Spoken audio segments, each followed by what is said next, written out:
punto de partida está en una idea de Filmax, de hacer la película. Yo estaba terminando en Buenos Aires de hacer El ratoncito de tus sueños 2 y me llaman por teléfono en noviembre, diciembre del 2008, o sea, hace 3 años, y me ofrecen hacer la película que la estaban desarrollando hacía 6 meses. O sea que estamos hablando de que el proyecto se inicia hace 3 años y medio.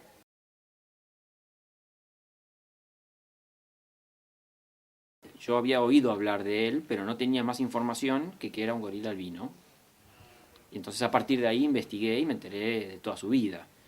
Y me pareció lo mismo que pensaban ellos, que era un personaje ideal para hacer una película infantil, sobre todo porque, por lo menos, o sea, sobre todo en la ciudad de Barcelona, tenía un cariño muy especial en la gente.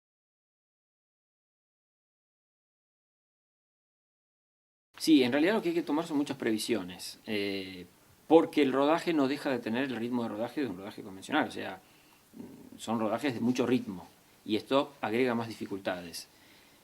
Más dificultades aún si se tiene en cuenta que junto a los personajes animados los principales personajes humanos son niños y que los niños muy posiblemente sea la primera película que hagan, los niños elegidos, que es lo que nos pasó a nosotros.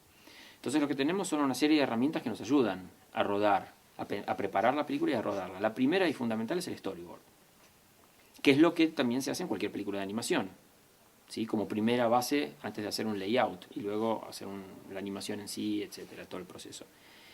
Pero el storyboard a nosotros lo que nos permite es en reuniones de días y días con todo el equipo de rodaje analizar cuadro a cuadro las dificultades.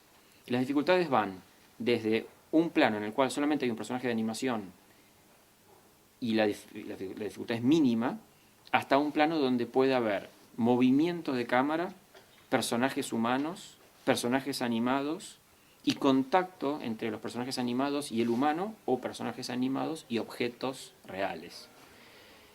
Como el personaje animado en el rodaje no está, en el plató no está, objetos reales que se muevan hay que moverlos desde algún lugar y de alguna manera para luego poder ponerlos en contacto con la animación. Si ese movimiento es un movimiento muy complejo, bueno, ya en la preparación hay que decidir que ese objeto no puede ser real, sino que tiene que ser 3D. Entonces, de ese estilo de cosas, en la película suceden todo el tiempo, ¿no? Hay una escena, por ejemplo, donde Paula le pasa a Copito un yogur. Y ese yogur, cuando estamos en preparación y vemos que va a suceder eso, nos preguntamos, ¿cómo hacemos? O sea, ¿hasta dónde es real? ¿Desde dónde es 3D? Si el yogur fuera siempre 3D, cuando está en la mano de la niña es muy difícil el traqueo del yogur 3D a la mano y que aparte que la mano conserve una posición que calce luego exacto con un objeto 3D. Y que eso no vibre y que no genere un montón de problemas. Cuando el yogur sale de la mano de la niña y pasa a las manos de Copito, ¿cómo hacemos si el yogur es real para que realice toda una serie de movimientos que luego encajen con la animación? Entonces, por ejemplo, en ese caso en particular se llega a la conclusión de que el yogur es real hasta un momento intermedio en el que Paula le pasa el yogur a Copito. En ese momento entra una persona del equipo técnico en cuadro y saca el yogur de la mano de ella y ella sigue actuando como si Copito estuviera ahí bebiéndose el yogur.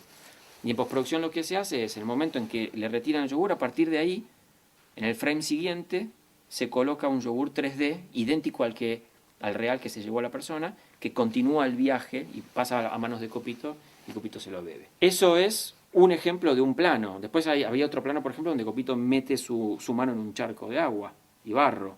Bueno, no estaba Copito para hacerlo, entonces ¿cómo hacemos? ¿Cómo hicimos? Una persona del equipo se colocó un guante blanco y con una mano que sabemos que va a ser más pequeña que la de Copito e introduce ese guante blanco y esa mano en el agua para producir todas las ondas que se producen en el agua, real. Luego en animación lo que se hace es superponer encima de esa mano con guante blanco la imagen animada de Copito e ir cortando a medida que va entrando en el agua para generar la sensación de que entra.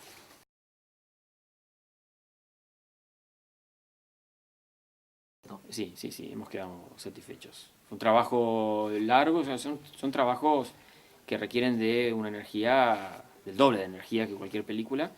Lleva mucho tiempo, que hay que ir dosificando la energía para poder llegar hasta el final, pero que al final